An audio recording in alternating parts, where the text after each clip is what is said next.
sir आज 2:15 time रे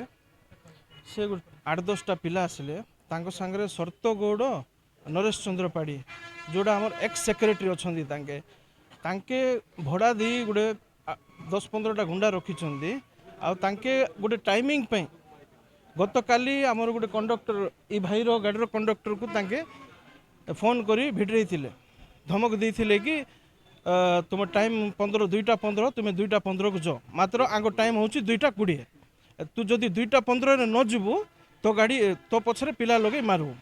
सीटा आम भाई आमको फोन करी कहला ये जिनस एमती आम काली आज आसिलु आज आसी आम छिड़ा देखलु कौन है बोली से 8-10टा पिला रखिकिना आग मान को मार रे बोली आम मान को अटैक कर मु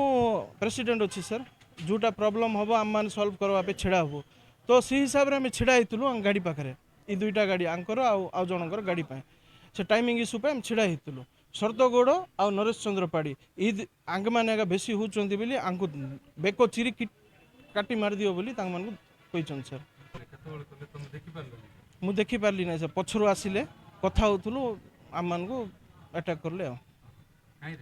सर छुरी रे जड़े पिला आसिकना मते इठी मारला सर ये शोल्डर पछरे से एक्चुअली शर्त गौड़ कहला तार बेक चिरी दियो से मु साइड है हाँ कहला से तो से मु साइड है को इठी भाजला केते माने आघात केते ला मेडिकल ट्रीटमेंट हला सर एबे गलु मेडिकल ट्रीटमेंट करी आइलु सर